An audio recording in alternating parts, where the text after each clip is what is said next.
மாண்புமிகு எதிர்க்கட்சித் தலைவர் அவர்கள்.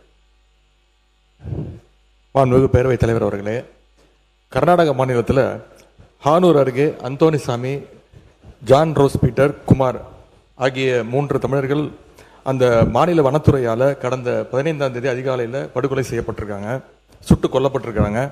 ஏற்கனவே இந்த அவையினுடைய கவனத்திற்கு இதை எடுத்து வந்திருக்கிறோம். இன்றைக்கு சுட்டு கொல்லப்பட்ட அந்த 3 தமிழர்களுடைய போஸ்ட்மார்ட்டம் ரிப்போர்ட் இன்னைக்கு வெளிவந்திருக்கு.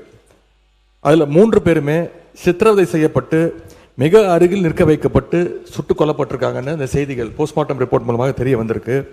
3 பேருக்குமே உடல் முழுக்க படுகாயங்கள் இருந்திருக்கு, விலா எறும்பு முறிக்கப்பட்டு இருக்கு அப்படின்னு போஸ்ட்மார்ட்டம் ரிப்போர்ட் தெளிவாக சொல்லுது. எனவே இது முழுக்க முழுக்க ஒரு படுகொலை. இந்த படுகொலைக்கு எதிராக இந்த ஆட்சியை என்ன நடவடிக்கை எடுத்திருக்கு என்பதை தெரிய விரும்புகின்றேன். குறைந்தபட்சம் அந்த மாநில அரசுகிட்ட விளக்கம் கேட்டு கடிதம் எழுதியிருக்கிறதா? கடந்த வாரம் கர்நாடக முதலமைச்சர் அந்த தென்மண்டல மாநாட்டிற்காக இங்கே வந்தார். அப்போ நேரிலையாவது தமிழ்நாடு அரசு தன்னுடைய கண்டனத்தை தெரிவிச்சிருக்கிறதா? கர்நாடகா மாநில காவல்துறைக்கு பதிலாக ஒரு மேல்மட்ட நீதி விசாரணை செய்ய தமிழ்நாடு வலியுறுத்தணும்னு நான் ஏற்கனவே இந்த அவையில் குறிப்பிட்டிருக்கிறேன். அது சம்பந்தமாக இந்த மாநில முதலமைச்சரோடு ஏதாவது அழுத்தம் கொடுக்கப்பட்டதா? இந்த பிரச்சனை நடந்த உடனே முதலமைச்சரோ அமைச்சரில் இருப்பவர்களோ கர்நாடகா போய் இறந்த தமிழர்களுடைய குடும்பத்திற்கு ஆறுதல் சொல்லியிருக்க வேண்டும். இந்த மாதிரியான உறுப்பினர் மென்ஷன் பண்றேன்னு கேட்டீங்க, நீங்க விரிவாக தான் அதுக்கு நான் கவன ஈர்ப்பு தீர்மானமே எடுத்திருக்கலாம். இது 3 அமைச்சர் ஏற்கனவே விரிவா பதில், சட்டத்துறை அமைச்சர் எனக்கு விரிவா பதில் சொல்லிட்டாங்க, வனத்துறை அமைச்சர் அதை பற்றி பதில் சொல்லிட்டாரு.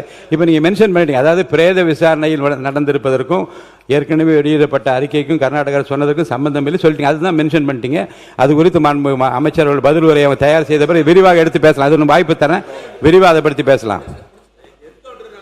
இல்லை அது சொல்லியாச்சு. அதுதான் பிரேத பரிசோதனை முடிந்த பிறகு அந்த ரிசல்ட்டை பற்றி சொல்லிட்டீங்க. அதுக்கு உரிய பதிலை மாண்புமிகு சட்டத்துறை அமைச்சர் பெற்று நம்மளுக்கு பதில் அளிப்பார். மைக் கொடுங்க. 3 தமிழர்களுடைய மரணத்திற்கு நீதி கிடைக்க தமிழ்நாடு அரசு முழு முயற்சிகளை எடுக்க வேண்டும், துணை நிற்க வேண்டும்.